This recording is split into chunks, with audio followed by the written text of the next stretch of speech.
Yes, live ku Projan yonna gy'osinziira tukwebaza okubanga gwe weewaayo okwekumira ku Projan Media TV okubanga olindirira amawulire gaffe. Tukuwa amawulire agatambula mu ggwanga agaba geetooloola ensi Uganda n'emiriraano naye nga mostly tudiringira nnyo wano mu Uganda nga nabasuubiza obbatumirako. Waliwo n'omukyala bamuyitaani Sumaiya Basirika from Saudi Arabia we bali commentinga. Ono bamuyita Happy Janat, yes, we bali commentinga.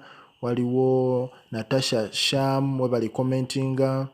Nachirija Zaina, Mama Africa we bali commentinga. African Lady we bali kubeera ku Projan Media TV.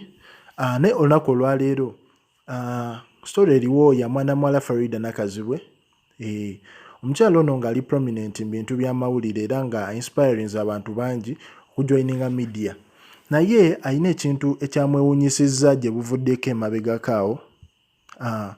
Ffenna tukimanyi nti Faridah bambi alina ensonga z'omukwano, ensonga ezo zimuyisizzaamukko bubi. Tateredde bulungi n'abasajja olw'ensonga nti kirabika tannafuna musajja mutuufu gw'alina bbeera naye.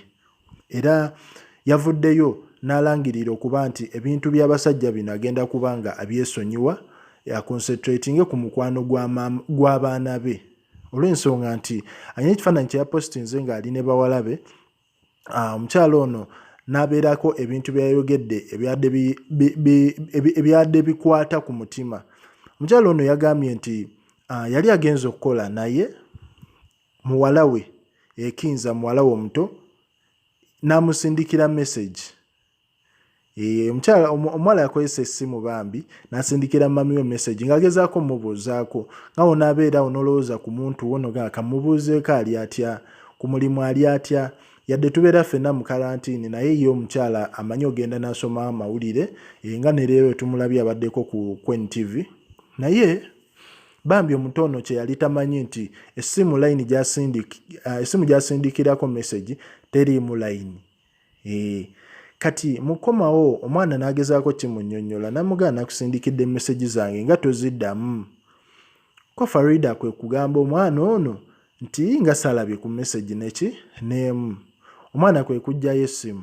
Kati maama we kwe kukitegeera nti bambi yasindise alowooza essimu erimu layini naye nga message yasigadde busigazi omwo. Kwe kugisoma omwana agezaako okweexpressing engeri gy'ayagala maama we era engeri gy'amubuuzaako, engeri gy'ayita mu lunaku.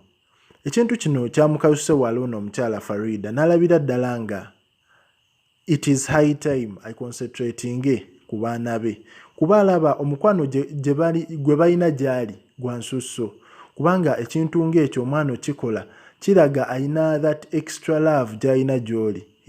N'agamba okusinga okwestressinga n'oconcentratinga ku basajja lwaki siwa omukwano gwange abaana bange, osegeera nembeerawo n'abaana bange nembaagalira ddala.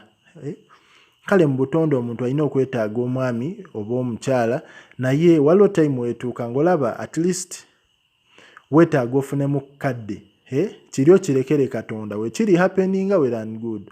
Kuba ffenna tulabye Bruno K waali naye nga bino byalwali just kubeerawo bubeezi friendship.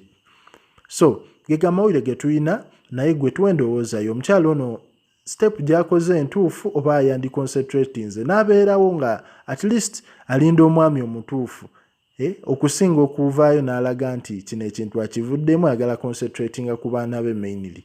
Osotuwa endowoozayo nagambye commentinga yonna gy'oli.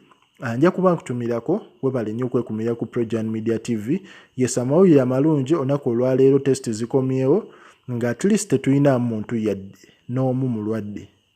Kale mweyongere okusaba tujja kiwangula kino ekirwadde kya coronavirus.